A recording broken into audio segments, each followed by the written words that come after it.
আজকের এই ভিডিওতে দুটো মেন জিনিস নিয়ে আমরা আলোচনা করব।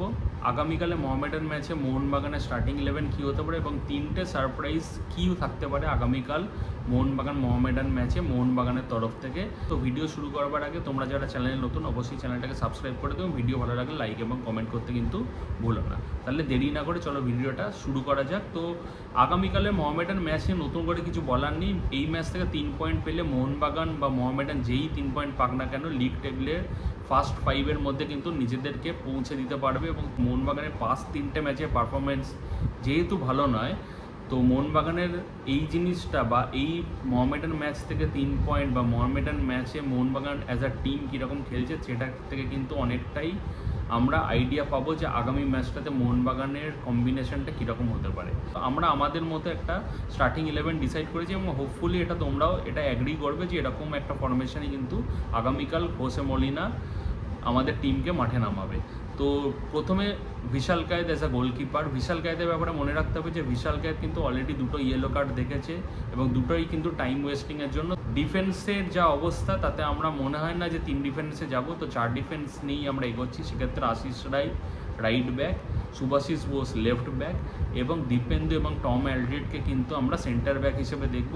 এক্ষেত্রে টম অ্যালড্রিডের ব্যাপারে একটু বলার যে যদি অ্যালবার্তো ফিট থাকে তাহলে হয়তো আমরা অ্যালবার্তোকে প্রথমে স্টার্টিং 11-এ দেখলাম এবং টম অ্যাজ এ সাব হয়তো পরে মাঠে নামতে পারে। এবং যদি না হয় তাহলে টম অ্যালড্রিড প্রথমে নেমে অ্যালবার্তো অ্যাজ এ সাব পরে মাঠে নামলো, এটাও আমরা দেখতে পারি।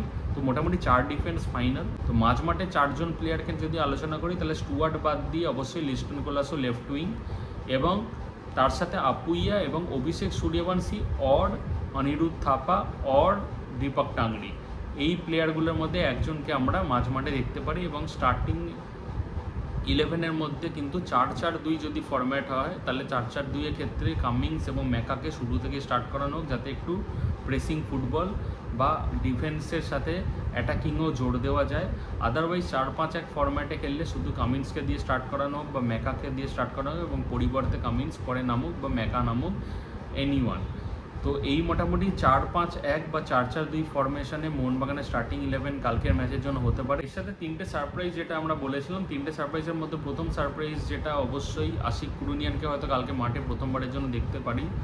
আশিক কুরুনিয়ান পুরোপুরি ফিট এবং দলের সাথে কিন্তু প্র্যাকটিসও করছেন এবং আশিক কুরুনিয়ান খুব আশাবাদী আগামীকালে ম্যাচে ডেবিউ করার জন্য। দীর্ঘদিন মাঠের বাইরে সে ছিল, তো অবভিয়াসলি এটা একটা বড় সারপ্রাইজ যদি আশিক কুরুনিয়ানকে আমরা মাঠে দেখতে পারি। এবং তার সাথেও আরেকটা যেটা সারপ্রাইজ হতে পারে, যেটা অলরেডি আমরা ফরমেশনে বলেছি, ম্যাকা এবং আমাদের জেসন কামিন্স দুজনে হয়তো স্টার্টিং 11-এ ফার্স্ট টাইম স্টার্ট করবে। সেক্ষেত্রে 4-4-2 ফরমেশনে হয় কোচ আমাদের দলটাকে সাজাবেন এটা। এবং তার সাথে তৃতীয় যেটা সেটা হচ্ছে যে মনবীর সিং কিন্তু হালকা প্র্যাকটিস করেছে এবং মনবীর সিংকে কিন্তু অ্যাজ এ সাবও আমরা পরের দিকে দেখতে পারি। তো এই মোটামুটি 3টে সারপ্রাইজ আমরা আগামীকালের ম্যাচে পেলেও পেতে পারি। এবং তাছাড়া ফরমেশন তোমাদের কেমন লাগলো অবশ্যই জানিও।